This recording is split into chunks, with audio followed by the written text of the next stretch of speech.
বহুল আলোচিত ২১শে আগস্ট গ্রেনেড হামলার মামলায় যাবজ্জীবন কারাদণ্ডপ্রাপ্ত তারেক রহমান ও মৃত্যুদণ্ডপ্রাপ্ত সাবেক স্বরাষ্ট্র প্রতিমন্ত্রী লুৎফুজ্জামান বাবরসহ সব আসামির খালাসের বিরুদ্ধে আপিল করেছে রাষ্ট্রপক্ষ। বুধবার অ্যাটর্নি জেনারেল কার্যালয় থেকে বিষয়টি নিশ্চিত করা হয়েছে। এছাড়া আপিল বিভাগের কার্যতালিকায়ও বিষয়টি এসেছে।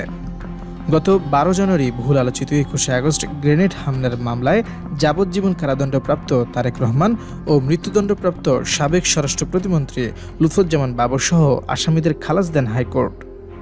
বিচারিক আদালতের রায় বাতিল করে বিচারপতি এ.কে.এম. আসাদুজ্জামান ও বিচারপতি সৈয়দ এনায়েত হোসেনের হাইকোর্ট বেঞ্চ এ রায় ঘোষণা করেন। রায়ে আদালত বলেছেন, ২১শে আগস্ট গ্রেনেড হামলা মামলার বিচার ছিল অবৈধ।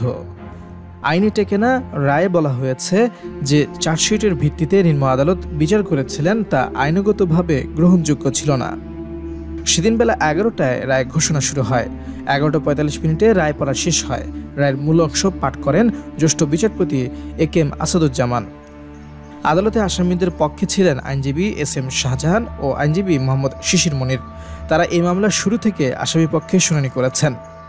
আদালতে বিএনপির আইনজীবীদের মধ্যে ছিলেন জ্যেষ্ঠ আইনজীবী Zainul Abedin, barrister Kaiser Kamal, barrister Ruhul Quddus Kajal, advocate Kazi Kamrul Islam Sajal, advocate Aminul Islam, advocate Zakir Hossain, advocate Siddiqullah Mia, advocate Maksudullah, advocate Azmal Hossain Khokon, barrister Sanjit Siddiqui উপস্থিত ছিলেন।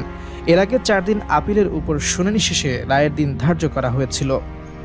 ২০১৮ সালের ১০ অক্টোবর ২১শে আগস্ট গ্রেনেড হামলা ও হত্যা মামলায় সাবেক স্বরাষ্ট্র প্রতিমন্ত্রী লুৎফুজ্জামান বাবর, সাবেক উপমন্ত্রী আব্দুস সালাম পিন্টু সহ ১৯ জনকে ফাঁসি এবং বিএনপির senior vice chairman Tarique Rahman, Khaleda জিয়ার রাজনৈতিক সচিব হারিস চৌধুরী, বিএনপি নেতা কাজী শাহ মোয়াজ্জেম হোসেন কায়কোবাদ সহ ১৯ জনকে যাবজ্জীবন কারাদণ্ড দেন বিচারিক আদালত।